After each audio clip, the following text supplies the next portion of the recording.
Well, good morning. Welcome to Montgomery College here in the lovely state of Maryland. Sunny day, so I'm glad you're here. This is Montgomery College TV. This is the Introduction to Sociology class.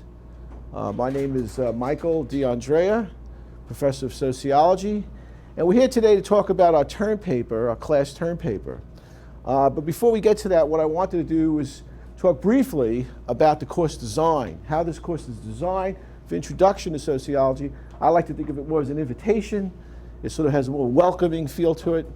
The syllabus, the class textbook, which is Sociology Down to Earth Approach by Henslin, and the midterm, the final, and the term paper, which we're going to talk about today, are all tied in together, purposely, intentionally, by me, in terms of course design, so that the midterm that you just all completed was a multiple choice exam, kind of a learn and remember type learning.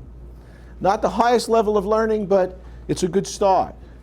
And what we're doing now, since this was multiple choice of sociological terms and concepts, we're now going to, for the term paper, take the answers to these questions that we had on a midterm and then apply them to a term paper, which will be a compact, concise term paper. 3 pages. Well, what I'm looking for is a description first, page 1, of a social group or an individual. And then you can use a book, you can use a play, you can use a music CD, you can use a video CD, you can use actual research, your local high school football team, et cetera, as your reference point for your study. So we'll have a description page. That's basically your journalist questions. The who, what, when, where, and then there'll be a page on analysis. But before we get to that, I just want to show you how this ties in. So for example, the first question on the midterm exam is of the following influences, the one that C. Wright Mills, contemporary sociologist, most attributed to being the one that sociologists would use to explain individual behavior. How do we explain individual behavior from a sociological perspective? The first answer is A, common sense. The second is instinct. The third is external influences. And the fourth is inherited abilities. And the answer is? C. Which is what? A little bit louder? External influences. Because external influences really is what sociology is all about. The influences that groups have on us in terms of who we are, what our aspirations are, what we think about when we grow up, et cetera, et cetera. In order to really put this into the broader social context, which is another sociological term, which was on the midterm, let's look at U.S. history just for a brief period, okay? A brief moment or two.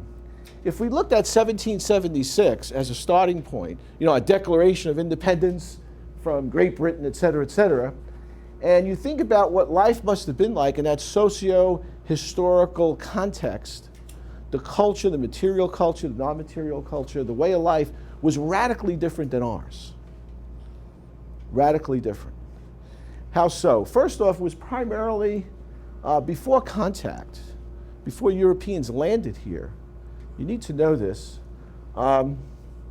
Native Americans, American Indians lived here for thousands of years. Thousands of years. So they obviously adapted to the climate. They were primarily hunter-gatherers. However, recent research has shown that they also was involved with the cultivation of plants, both for medicine and for food.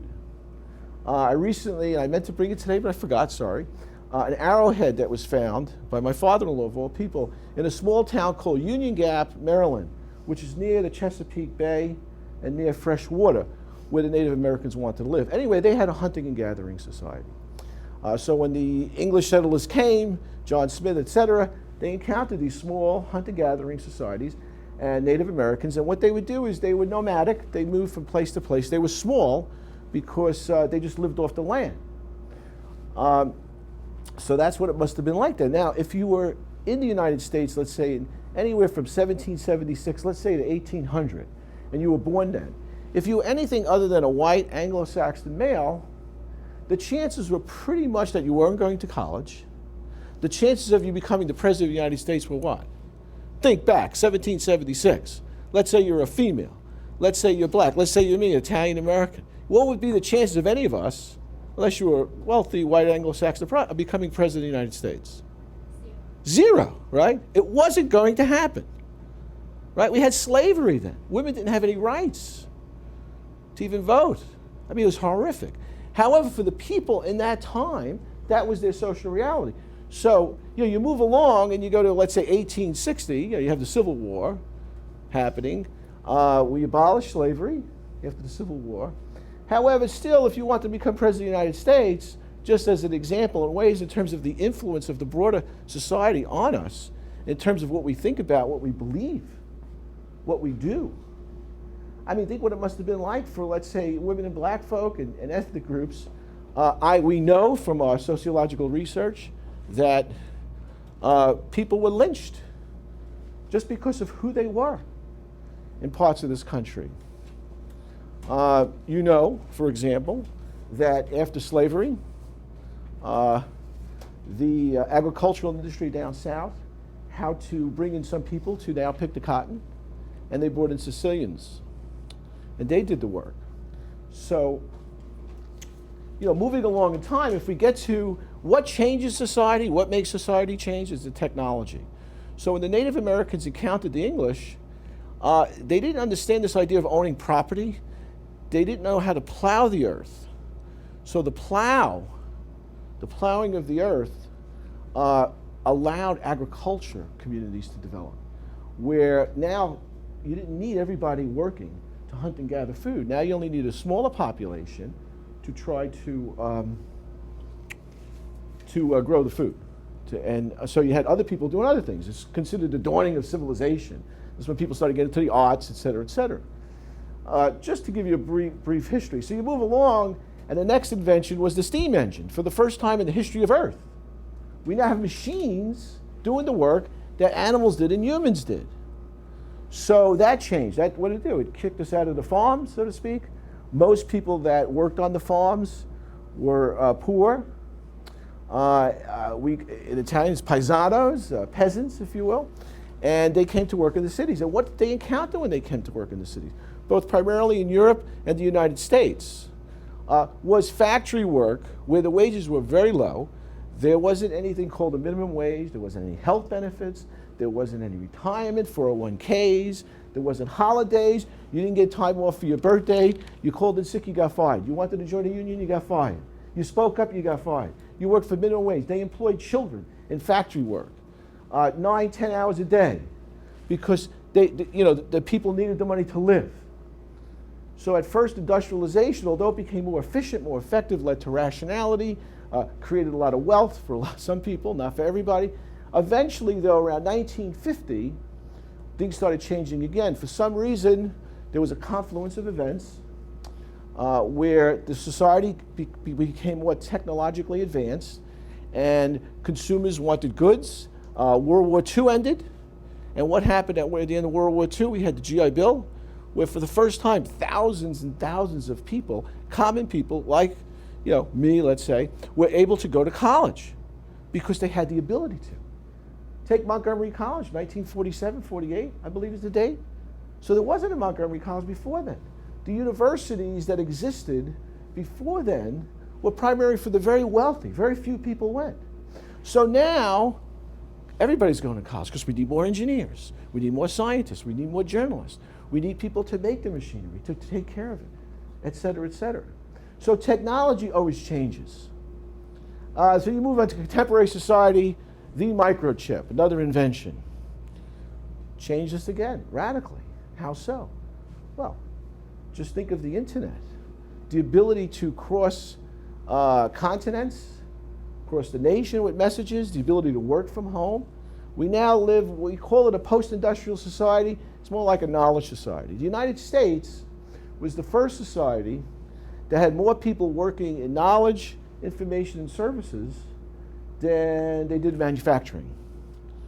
And that's because of technological changes. So, if you were born, let's say, in 1986, or President Obama, let's say, he's 47 years old, not sure of his exact birth date, but the idea things have changed.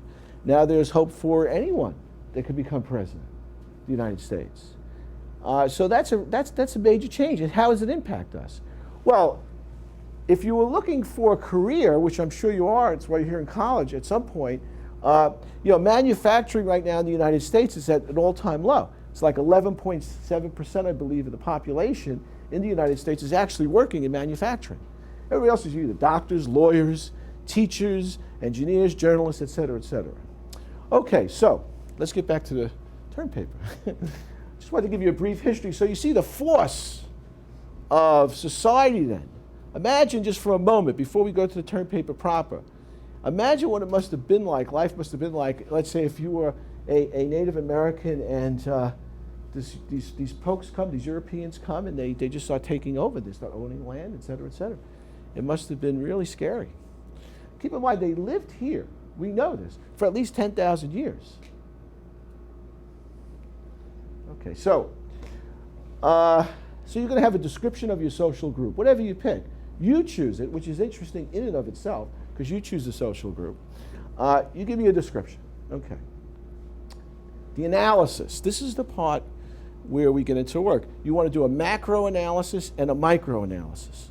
Let me look at my notes for a second.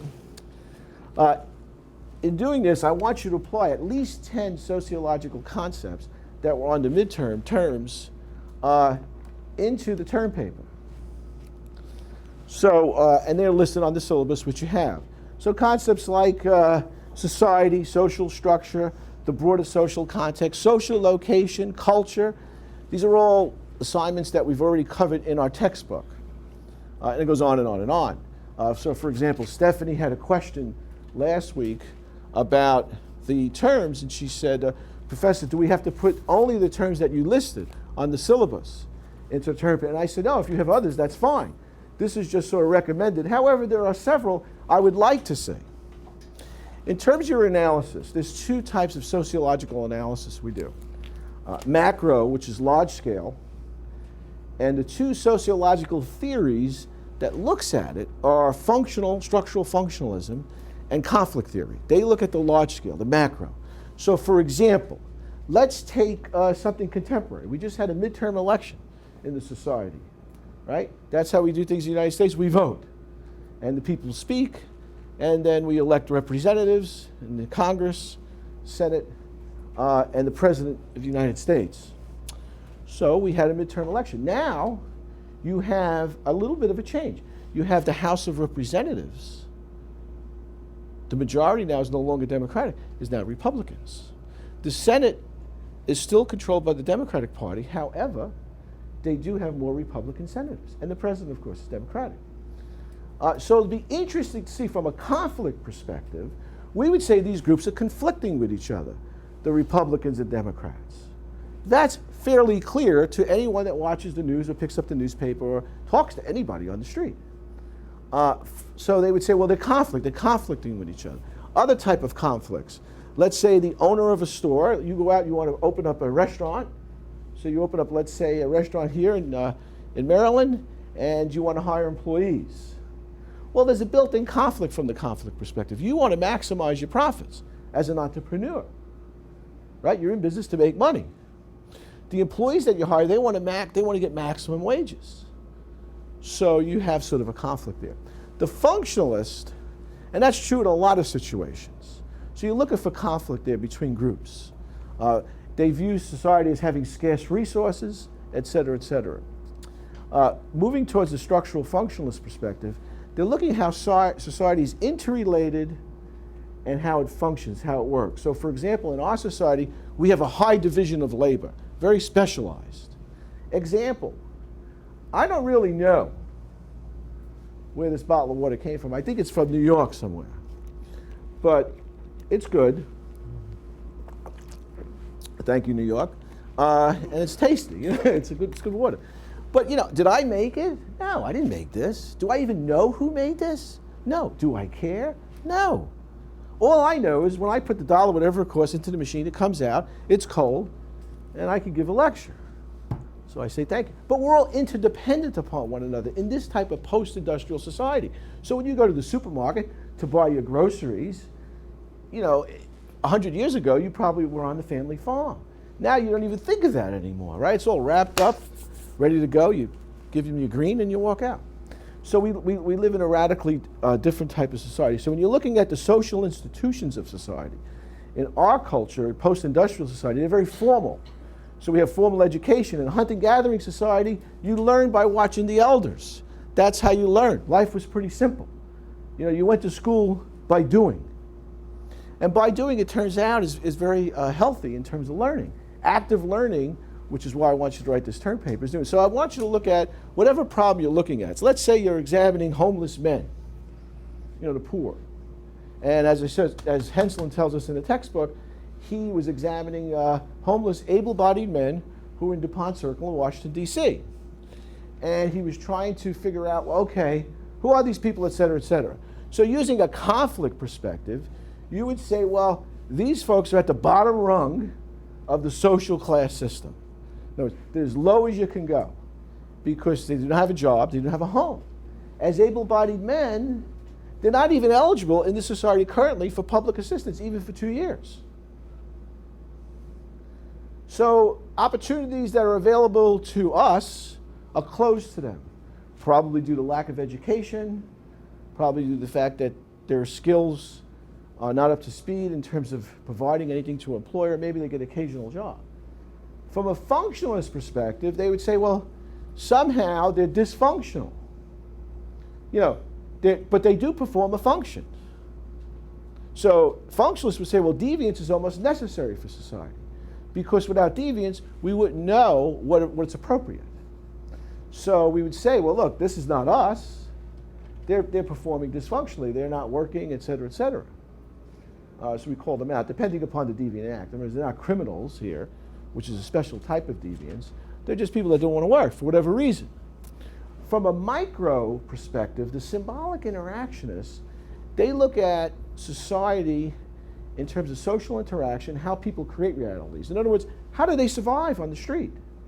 How do they get along? How do they, if they drink, which in this case they did, in the case of Henslin's group, how do they get the money for the wine? How do they get the money for food? Where do they sleep during the day or at night? How do they take care of themselves? You know, if they're not working. But the social realities, you have to look at all three. You have to look at the conflict perspective, the functionalist perspective, and the micro symbolic interactionist perspective. You know, what symbols do they have? What meaning do they give? So for example, here in a classroom, you know, we'll write a term paper, and this for us has symbolic meaning, right? This is not the group that you're studying when you write your term paper. You know, this just is a representation of that. So for us, the computer, the pen, reading are our props, so to speak. For them, it might be, you know, a wine bottle, and if someone disagreed, in our case, we would discuss it. In their case, they might break the bottle, the neck of it, and use it as a weapon. But you have to look at all three. So now for your conclusion, then I'll get back to this. We'll backtrack, but I just want to go through it quickly, and then we'll discuss a little bit more detail. For your conclusion, what I'm looking for now is for you to examine yourself. So you take something like social location. Social location is what? Is your age, your race, your sex, your income level, and your level of education, let's say. So you have a lot of variables here, right? Your age varies, your income varies, yeah, et cetera. So take a look at the society that you're in. So whatever group you're examining, so for example, Drew is examining the family, what I would suggest is that you take a look at maybe a family from a different culture where the nuclear family is not the standard. So for example, there are some countries, let's say let's say in the African continent, where you could have, a man could have more than one spouse, okay? Whereas here, that's not the case. So what I want you to do is to look at that with a sort of a culturally relativistic eye and say, well, wait a second, I may not agree with that. That's okay. I'm not trying to change what you think, but I'm saying try to understand the reason why someone would do that. Why would a country allow this? What's the rationale behind it? And why do we only want to have two people? You know, usually it's a husband and wife. You know, why is that the case? So you begin to examine yourself. How ethnocentric are you? Do you have the ability to look at yourself and see yourself the way others would from a distant culture, let's say, or from a different age? So if you change one of your variables imaginatively, imagine yourself like older. Would you see it the same way? Imagine yourself if you were born in, let's say, the South American jungle among the Yanomamo tribe there, which is also in our textbook. You wouldn't grow up liking jeans and iPods and Xboxes and thinking hamburgers are delicious and pizza was great, right? You'd be a hunter warrior. You'd run around, if you were a male, probably with bows and arrows. Females, you'd be gathering stuff, foraging, etc. And you wouldn't be thinking of having a career in some formal institution, right? You'd be looking to survive. So the type of society you live in impacts who we are considerably. So for your conclusion, I want you to do what we would call a critical analysis, where you actually take a look at the fact that you're living in a post-industrial society in the 21st century. By the way, this is the second decade already, right, of the 21st century, so we're in it long enough. And you're from the suburbs of Washington, D.C., so most of you are upper middle class, and you're young, most of you, some of you are older. How is that impacting your view? If you change one of the variables, let's say you happen to be white, if you were black, would you look at it differently? Why? If you were female versus male, think just the idea of growing up female versus male in any culture. Just that one variable alone, you change that and look at how everything changes. Okay, any questions right now? Let's just stop, take a breath. Questions? No questions? Anybody have questions about their term paper so far? So I'm that clear. I must be good. Okay. All right. Well, look. That's good. That's fine. So sociologists, we try to focus on how social groups have shaped and molded our ideas, our desires, so that so it's become who we are is the type of society we live in, and at what point in time. 70 years ago, I probably would have been interested in becoming an engineer and working in manufacturing, or you might have been. Now, the other thing about looking at groups, like I'm not sure, what are some of your topics that you're picking? That's interesting. What groups are you picking? Who has, because it's due next week. So by now, I'm sure you have a group. Tell us your name and tell us what you're studying. Oh, wait, I have a microphone. Here you are. I'm Kathy, and I picked the military group. Military group? Yeah. Okay, what about the military fascination? You can hold it if you want. Okay. Because like in the military, there's so many diversity, so I want to pick in that one because they have so many different type of groups, people in there, and they still function like really, like together, like. They have solidarity, cohesiveness, and they definitely ethnocentric. So you're looking at it's almost like a different society, the military, right? Yep. I mean, it's different rules. Any veterans here? You're a veteran, right? Yes. Any student veterans? Poppy's a veteran back there. So when you enter the military, it's like going into a different society, right? There's a military code of conduct. You go into boot camp, and they strip your identity. They strip your identity. And then what do they do after they strip your identity? They put you into like recruit. It's a recruit. They give you a new identity. Now you're a recruit. So you're looking at it. So you're out of the military now. So you're looking at it from a little different perspective because now you're a student. One thing that's interesting about veterans in general, I'll make a general statement about veterans, is that they're used to following orders. So I say, do the paper, it's due next week. The probability is you'll have it. And so will Poppy. Good. Okay. Anything else you want to tell us? Okay. Tim, what is your paper on? Tell us why. I'm doing my paper on high school football. High school football, okay. Yeah, and I guess I'm doing it because I experienced that myself. And it's also kind of like another society. I mean. Okay. We would refer to it as a subcultural group, but the interesting thing about football and relationships, which I appreciate you saying that because it made me think, group structure. The structure and size of the group has a lot to do with how the group functions. So for example, if you take the smallest group would be 2 people, right?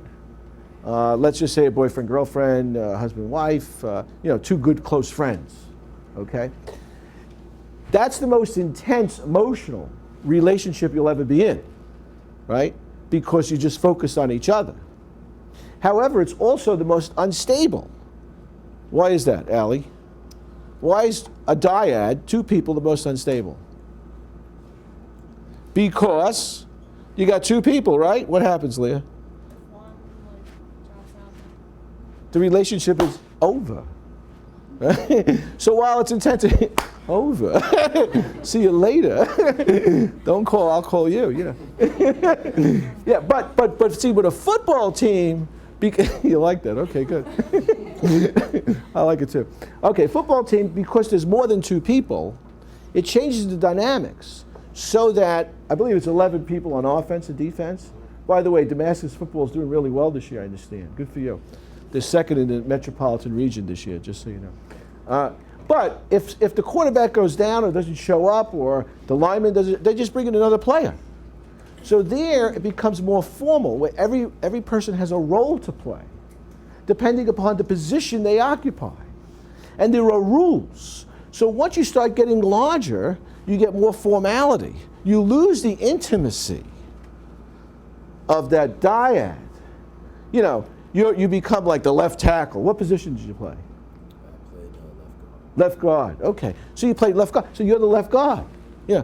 So you had a position. So you have to understand the interesting thing, which George Herbert Mead thought of as a social interactionist about team sports, is that it's a higher level of learning because I used to make fun of jocks, not anymore. It's a higher level of learning when you think about it. He has to know, correct me if I'm wrong, not only your position, guards on offense, right? Okay, so you have to not only but you have to know what everybody else is going to do, depending upon the situation. And usually the defense has something to do with that, right? So he has to understand everything. So if this happens, he has to know this is what he has to do. That gets complicated. Okay, good. All right, who else? You I know it's Leah, right? Leah, tell us your topic. I'm doing high school cheerleading. High school what? Cheerleading. Cheerleading. Okay, so you and Tim should talk. Did you go to Tim's football? Okay, good. Why are you interested in that? I'm just curious. It's like the same thing as football. It's like a different group, and like there's different lineups and formations and like stunts and stuff. So I thought. Yeah, so you can look at it from a macro perspective. It's part of the entertainment industry, particularly sports. Then for the micro, you get into what do these people do when they get together? Well, they have outfits. They announce themselves, right, with costumes. And there's rules, and there's all this pomp and ceremony. Some people like it, some people don't like it, but there's homecoming, et cetera, et cetera. Were you a cheerleader in high school? Yeah. Oh, okay, well then good for you. All right, so now you look at it from a perspective that you're no longer the cheerleader. But the structure still goes on, because they got new cheerleaders now. Okay, good, thank you. Let's see, young man, tell us what you're doing your term paper on. Well, I'm doing a term paper on comparing the U.S. to Peru. Okay, Peru. Well, and I'm doing this because I was born in Peru, and Okay. I moved to the United States when I was 5. So you lived in Peru until you were 5, okay. And I just want to get past my ethnocentrism, so I'm doing research and everything. So you want to get Yeah. past your ethnocentrism. You brought Yes. that up when you came to see me during one of my office hours. So go with that. What do you mean you want to get past your ethnocentrism? It's hard to get past your ethnocentrism. We can practice cultural relativism, but it's really difficult to get rid of your ethnocentrism completely. Some ethnocentrism is good, group solidarity. But tell us what you're thinking about that. Well, like, when I went back to visit, I experienced culture shock, and How so? because everything's like different there. I'm not used to like seeing like other people like speaking Spanish, I guess. And Was there a lot of middle class? My impressions of Peru, a little bit that I've read, is that you have a wealthy class and a lot of Yeah. workers. Mhm. And there's not this middle class like we have in the United States. So it's good. So it says people spoke Spanish. Do you speak Spanish? Yeah. Okay. But it still shocked you because here everybody's pretty much speaking English. Yeah, language is probably the most important aspect of culture. There are words, I'm sure. Do they speak Spanish? yeah, I speak Spanish. Okay, so the language, are there any words in Spanish that don't sort of translate so well into English? Not really. Well, you Maybe moved like here when you no. were 5, so, right? Yeah. You moved to the United States when you were 5? Mm-hmm. So it's interesting because you pretty much grew up here. Mm-hmm. I can't remember what I did when I was 5. I can't remember what I had for breakfast last week. But so when you say get past your ethnocentrism, what do you mean by that? Just like look at the world from a different perspective. What perspective? I'm sorry, speak up. Like looking at the world from a different perspective. Okay, To so then understand just more culture. understanding it, Mhm. sure. one of the, I don't need the mic, you help. One of the things, for example, during World War II, which is supposed to be the war that ended all wars, by the way. How did that work out? Not so good, humanity. But one of the mistakes the Nazis made, for example, and other cultures have done it too, when one tribe kills another tribe, when they kill somebody because they're a different religion, or in this case, a different race. By the way, we're all the human race. Let's get past that already. Is anybody here not human? Just curious. Okay. The Nazis, they didn't understand the culture. See, by understanding a culture, you begin to appreciate it. So let's take, I don't want to know, let's take Spain. We're talking Spanish. Let's take Spain. So España, you know. In Spain, they have what? They have bullfighting, right? They have the matador and the bull. And the purpose of it is to kill the bull, or the matador, as the case may be, right? We, in this particular culture, because of our love for animals, which has grown increasingly more and more as the days go on, almost to irrational exuberance, by the way, oh my God, it's horrible.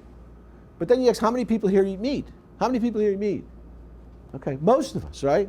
Okay, so, you know, that's part of their culture, their folklore, their romance. You know, we have a Super Bowl or a World Series, so they have bullfighting. You know, I mean, the people there seem to like it. So, you know, once you say, well, that's different because, then you're using your culture's measurement stick to judge that culture. Now, like I said, certain amount of ethnocentrism is important because you need cohesiveness, you need solidarity. But run amok, out of control, it can lead to discrimination, racism, genocide, right? So that's why I keep saying we're all human. Yeah, that's the only real race. Everything else is sort of manufactured. Okay, good. Let's get a couple more. Let's see. Who has a topic? Stephanie, you have a topic. Okay. Tell us what your topic is. My term paper is going to be about the difference between upper class and lower class. In the U.S.? Yes. Now, contemporary society or back then? Back then, and then my conclusion will kind of wrap up like now. Interesting. So what makes you interested in this? From the, like what era are we talking? Like 1800s, 1900s, 1700s? 1800s. Oh, okay. Yeah. So it was a different time then, right? Picture yourself living then. How would your life be different? How would your beliefs be? Let me give you an example. This struck me, and I still can't get past it. In our textbook, and this is not too long ago, 1937, Needsville, Tennessee. Eunice Johns marries this, he's 23. He's allowed to marry, legally, a 9-year-old. This is statutory rape in our society. This to me is almost taboo. In fact, I would say it's taboo. How could you even, I couldn't even consider it on my worst day. A 9-year-old, 23 to 9. But it was okay then. So you wonder why. How did society allow that? How did that social reality? See, if you do not know your history, you're doomed to repeat it. But if you only know your history, you're also doomed to repeat it. So that's why sociological research is important. Because, for example, let's take spouse abuse. Most people would say, by the way, sociologists led to the laws that prevent spouse abuse. It's usually a man abusing his wife, female. Not always, but usually. But you would think logically, common sense, everybody knows if someone's abusing somebody, they'll leave, right? You go away. I mean, I don't want somebody abusing me, right? And some people do leave. That's true. But some people stay in the relationship. So then the question was, why? Why is this happening? Well, if you go back in time, and let's say in the 1940s or 50s, women weren't really in the workforce as they are today, right? Like, for example, my mom was a housewife. So she, like a lot of American women at the time, sort of depended upon her husband for their livelihood, for their economic survival. And they're raising the children, they're cooking and cleaning, et cetera, et cetera. So some women probably put up with abuse because they had to, they were stuck, right? Now it's more complicated. I think there are more, numbers-wise, women in the workforce today than men. So now women have careers, professions, et cetera, et cetera. I mean, we almost got a woman president this time, right? We came close. So so it's there. You could see it's on the horizon. It's going to happen sooner or later, right? Question is how soon. I didn't expect a black president this soon, to be quite honest, but I knew it was coming because of our society. We're very diverse. So sooner or later it's going to happen. But it was like a shock. We got President Obama. Where did he come from? Chicago. Okay. So but now women they have options. But it turns out when you do studies, when they interviewed 125 couples who were going through a divorce, and they were trying to figure out how many of those men abused their spouse. So when spouse abuse first came out, for example, as a real big issue that women started speaking up about it, loudly and clear, in the 60s, they said, well, it was male subculture that causes it. We go, oh, male subculture. Yeah, you're all being too macho or something. So we thought about it for a little bit. We said, well, wait a second. Not all men abuse their spouses. In fact, most do not. But enough do that it's a social problem. So what characteristics, well, back to social location, what characteristics would lead someone to abuse their spouse as opposed to not? Now, the hard part is, let me get the chair for a second. The hard part is you can't predict this like a cause and event. So, for example, the so-called hard sciences, with all due respects to physics, engineering, etc., if I push this chair, it moves. The harder I push it, because it has wheels, the harder it will move, right? Well, with people, that's not always the case. It's much more complicated. You have free will, you react, you might push back. But looking at who's most likely to abuse their spouse, what they found was people who dropped out of high school, men, or barely finished high school, people whose jobs was a constant stress in terms of financial, they don't make a lot of money. Their education was less than their spouse. Their father-in-law made more. And it was always a constant strain, being told what to do all the time at work. So if you picture a 45-year-old, let's say, working as maybe in a retail store or at McDonald's somewhere, or any place like that where they're not making a lot of money, they're constantly being told what to do, and their spouse is making more money, and they maybe dropped out of high school. That person, I'm not saying is going to abuse their spouse, because that's not true in every case, but they're more likely to. So what's the answer? How do we stop it, right? I mean, there are two types of sociology. One is just trying to figure out science for the sake of social science, and there's applied sociology. Okay, great, we figured out the problem. How do you fix it? What's the answer? What do you think? You have the microphone back. I'm going to ask somebody to think about this. What is the answer? Critical thinking. What is the answer? What do you think is the answer to spouse abuse? You don't know? Well, you have an idea. Yeah. In other words, how do we stop it? I mean, we want men to stop hitting women or abusing them mentally, right? It's not cool. It's better to be like me, a fun-loving husband. My wife loves me. I love her, by the way. Yes. Maybe more communication between the couple. Okay, more communication.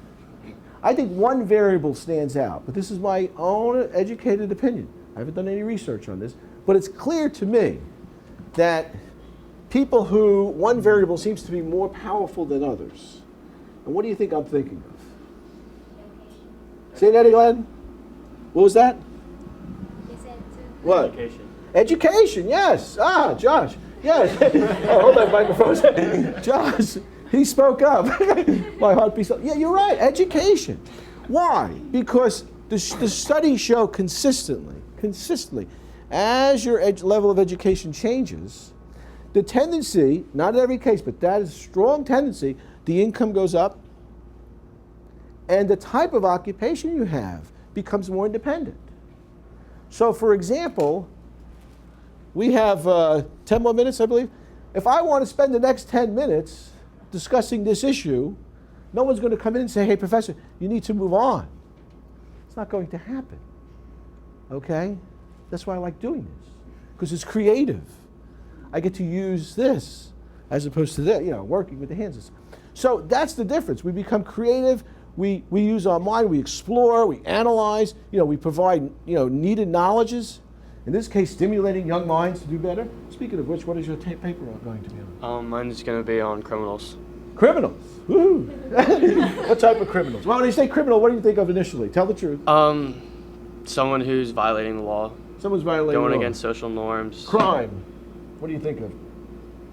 The definition of crime is going against violating a law in which a state can seek justice.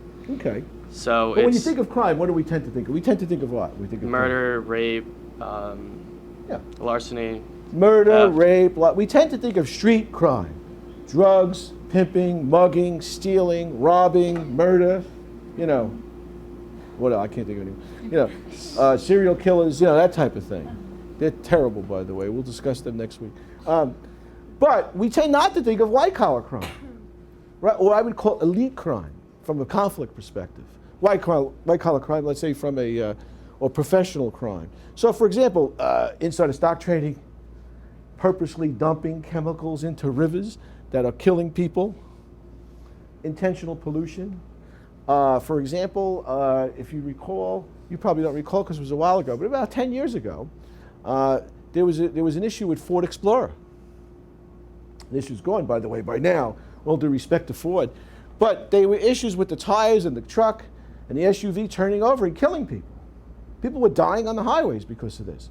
So when you looked into it, you found out that they were recalling these Ford Explorers, Ford company, from other countries, but in the United States they were still selling them, willfully knowing that this was harmful, until enough people died and people made noise about it. My only point is, if I intentionally make something that harms, let's say I make baby furniture and I build a crib and it's unsafe and the baby's neck gets caught between the slats, I'm not going to jail, because who am I held accountable to?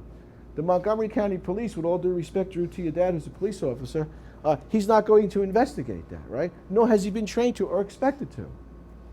So I would go in front of the Consumer Product and Safety Commission. Elite crime, my friend. And what would they do? They would give me a fine. You've been a bad boy, fine. They'll smack me in there. So I paid a fine and I continue doing business.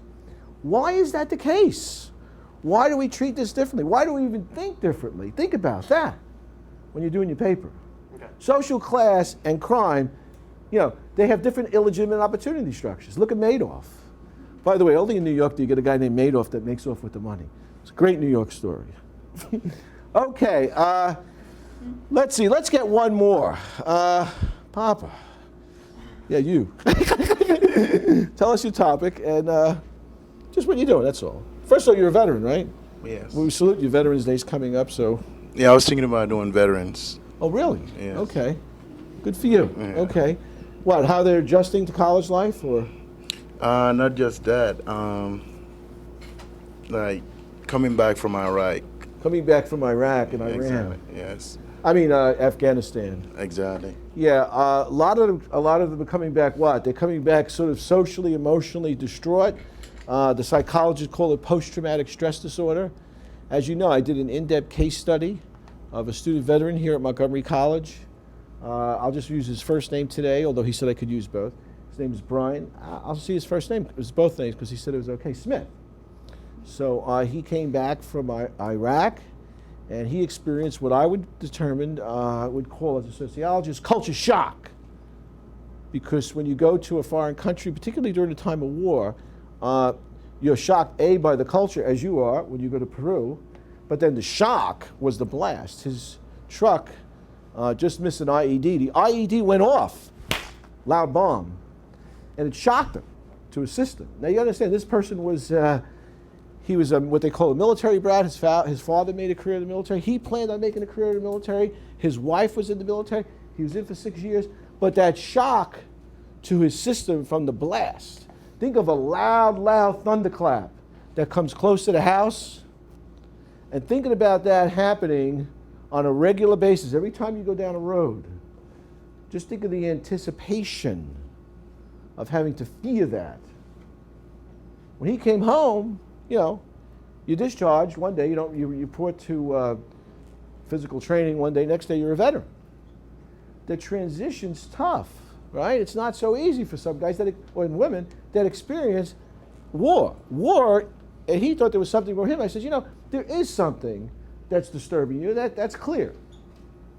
I says, but I want you to think about this. War is the thing that's abnormal. That's why you're disturbed. It's not normal to bomb somebody, to kill somebody intentionally, right? So that's the abnormal social structure. Your reaction is a normal reaction to an abnormal situation. So, college life is serene for the most part. Till you come to our class, we get into a lot of debates. But, pretty much smooth. You don't have to worry about it. So it took him 2 years before he'd see trash on the street and think it might be a bomb. What's helped is this new GI Bill, post 9/11. It's very nice financially, and hopefully it'll help. There's a great PBS special out called The Wounded Platoon. I think I showed you a little bit of it. We'll show some more. What's interesting like that, because it's a platoon, it's a larger group, it becomes sociological. So what I'd like you to leave with it, whatever you're studying in your term paper, give me a good description. Make believe I don't know anything about the topic, which in some cases that'll be very true. So the what, the where, the type of society it's in. And when you think about societal change, think about technology, because that's what causes the change. The technology, I like to think of as the technique of knowledge. That's technology, okay, the technique of knowledge. So you look at the type of society, how it has consequences for the beliefs, the aspirations, et cetera, of the individuals. So for example, you have the GI Bill now that you're using? Yes. If you didn't have the GI Bill, would you be here? Probably not. Where would you be? You're not sure? Walmart. Well, I want you to think about that when you're doing your paper. You'd be at Walmart. So the GI Bills is a wonderful thing in terms of allowing people from working class families like I came from. That's what I used the GI Bill. I was in the Navy to allow me to go to college. So it's a wonderful thing. So your conclusion, again, take a look at the structure of the society, the social institutions. How does the government, is it a formal government like ours? Is it formal education like we have? What type of economy do they have? How do they distribute the goods and services to the population? We live primarily like in a consumer-oriented society, although the new term of art is prosumers. In the old days, you go to the bank and speak to a person, and they'd help you with stuff. Now you go to an ATM. Wait a minute, I'm doing their work now. How come I'm not getting paid? You know what I mean? We're doing their jobs. All right, I want to leave you with one more idea to hopefully this will crystallize the value of social science, in particular sociology. If you look at divorce is a serious problem in our culture, right? There's a lot of divorce, a high rate of divorce. So if you were going to analyze it, I think 1 out of 2 marriages that ultimately dissolve, but then people get remarried. So we still believe in marriage, just that it doesn't last a lifetime anymore for many people. You look at why is that the case? Well, from the symbolic interactionist perspective, the micro-sociology, how people give meaning in symbols, in the 1930s, all of a sudden the love symbol, the personality of the partner, became an issue. Heretofore it was like, well, wait a second, do you have good teeth? Yeah, okay, I have good teeth. It's a socioeconomic thing, we're going to get married. This personality and love that you had to be, romantically and emotionally involved, and they have to satisfy your emotional needs, that's a very modern society issue. I think if you, for those of you who take psychology, you get into Maslow's hierarchy of needs, that's a higher level than food, safety, and shelter. Now you get into a higher level. So they would say, well, that changed. The meaning of marriage, it used to be in the 1940s or 30s, if you got divorced, it was considered an immoral act. You were supposed to stick it out for better or for worse. And if you didn't, you were considered a deviant to the nth degree. You wouldn't get hired, let's say, at a job. Well, that's not the case anymore. Now it's like seen as, oh, you have freedom and a new beginning. Where's the party? From a functionalist perspective, they look at it from a broader context. They'd say, well, we used to work together on the farm. Now you go out, you earn a living, you do this, you do that. The laws have changed where it's easier to get a divorce in the United States. So for example, state of Maryland, if you're separated for 2 years, you can get a divorce for any reason. The reason I think they give the lawyers the term of art is, they sort of grew apart. Now I'm waiting for the day, which I think is not too far away, by the way, kind of be like a drive-through to get a divorce. You go to McDonald's, you put the order in, like the divorce, okay, put your numbers in. By the time you come out, here it is, okay. Probably happened in Vegas. That's probably where they'll do it, Las Vegas, just so you know. But so the laws have changed, it's easier. So for example, if you look at a country like India, they have prearranged marriages and they have a low rate of divorce. I thought, well, what are they doing right? It turns out it's very difficult to get a divorce in India, particularly if you're a woman. So from a conflict perspective, if you go back to the 50s, like I said, when most women were housewives, now they're professionals, they have options. So the problem now is, like, how do you work it out? Somebody still, unless you have people coming in to do your cleaning and cooking and all that, then you have to work out who does the household chores. So in my house, fortunately, my father liked to cook, I like to cook. I keep my wife happy that way. That's how it works. See? She comes home, dinner's ready. I'm happy, she's happy, we're happy. So, however you work it out, but it has to be worked out. Some men see it, well, it's beneath them. They just want to watch ESPN or something, or HBO. Yeah, you're going to have to help out if you're going to let it work, for both of you are working full time. Okay, so any other questions? We're getting ready to wrap this up. It went a lot fast. I have a lot more material, obviously. What I would say is use your references for your bibliography page. Use the textbook. All you need is your source material, in your case, veterans, GI Bill, in your case, your cheerleading, all that stuff about the school, and then you use this book. Use the same format for your bibliography page. So you reference it, and you'll notice when Henselin does it, if you're paraphrasing or quoting from someone, put the person's name in the body of the paper, react to why that interests you, and at the end you list the title of the author's full name, the title of the book, and where it's located, the publisher. So that's it. That's it. Have a great day. We'll see you on Thursday, and we'll continue our chapter on deviance and social control. Thank you, Montgomery College TV. Okay.